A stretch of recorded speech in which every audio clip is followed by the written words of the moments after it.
All right, here we are, the world famous Glendora Mountain Road. It's Sunday morning, it's about 8 a.m. and everybody's out to play. We got the bicyclists, some skateboarders, some old ass vintage cars, and of course, the motorcycles. This road, it has history for always being known as like a crazy freaking road. If you're on YouTube, there's videos of people from like 1980 or 1990 or some old videos where they're like on old Kawasaki's and they're just hitting this road just the same we are today. And I guess the appeal is that it's not like the other places. Like you got, I guess the most infamous place or famous place is, you know, Mulholland, the snake. You know, that's kind of a burn because people go up there, you'll get ticketed because there's cops everywhere. But here, like, there's no cops really. I mean, sometimes there is cops, but when they're here, they usually don't mess with you. I mean, I hear stories of like one bad cop that likes to mess with people here. But, you know, I passed by cops a few times and they never, you know, try to mess with me or mess with anybody.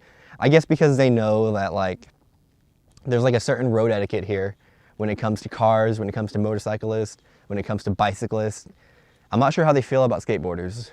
I'm not sure how I feel about skateboarders because, yeah. There's a certain road etiquette where, you know, let people pass safely. Don't go into the other lane. That's the golden rule. Riding at your own pace. If you're riding and you kind of your hands feel nervous and you feel nervous about the speed you're going, just take it down a little step, and eventually, you know, the times when you're fastest are the times when you're not, when your heart rate's nice and slow, when you're feeling nice and relaxed. And I've kind of proven this to be true at the track. We talked about it, but there was my lap times, you know, at Auto Club Speedway were like, my first time there, you know, I was really trying for a good lap time, and I got like a 2-minute lap time. I was like, oh damn, like that was, you know, pretty sketch. You know, I could beat that though. And that was when I was just like, my heart was pumping. I was like really into it. I was like, let's go, let's go, let's go. And then it was gonna be my last session, my last run of the day, and all I was planning on doing was going and recording my friend. So that was all I was focusing on, was recording my friend.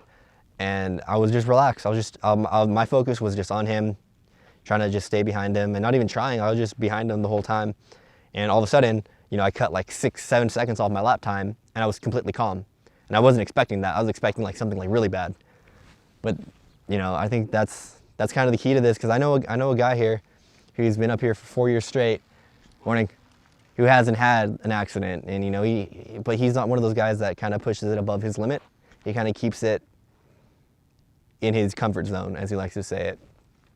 And I think that's really key to keeping yourself safe, because at the end of the day, you want to get home. Everybody wants to get home. Me, okay, I started riding. Who are you? Oh, I am Fonzy.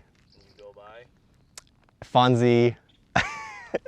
I guess on Instagram, it's Fonzy RR. I'm gonna try to make that universal. My YouTube channel is Fonzy RR as well. I started riding 4 years ago when I was 21. And my life has not been the same since. I was about to leave to Arizona because I just was not having Cali. Like, LA was just not my city. And I was just getting really depressed, and I don't know, I wasn't working out for me. So what happened was I was about to leave, it was this close, and then my dad bought me a bike, and he kind of convinced me to stay. And you know, truth be told, it's the only thing that kept me tied to LA, was because if I left this road, and I left, you know, all the people that I know on this road. So for the past 4 years, it's just been this road. I don't know, it taught me that if you could ride this road the way we ride it, then in life, there should be nothing else to fear, because here you're taking your fate into your own hands. You're not sure if you're gonna if somebody's gonna be in your lane when you turn that corner, or if there's gonna be a car, a bicyclist, or a skateboarder. So I mean, it is really tempting. You know, you're kind of living life on the edge of a tire because you don't know. And you know, we recently, back in December, had somebody that passed, not on this road, but it was a road in San Diego, and he was doing just what we're doing here. And I think a lot of us took that really hard, and a lot of us wanted to quit. And some of us did quit. But after Jay passed, I mean, it was just so sudden. It was the day after Christmas, and he made a mistake, and he went a little wide into the other lane, and there was a car coming, and you know, that was that. And that's an awful way to go. I couldn't even imagine the kind of pain he was in, you know. And I think for a lot of us, that was the wake-up call, because it's not been the same since. And a lot of us quit, me included. I was like, you know what, I'm over this canyon business because it's just too dangerous. So I stopped. And in that process of trying to stop, you know, I just wasn't the same. I wasn't myself anymore, because you kind of depend on this place to get you through the week. You have a good day of riding, you're not on a nice endorphin high when you get home, and you carry that high into your Mondays. And it's kind of hard to have a bad Monday when you had a really good Sunday.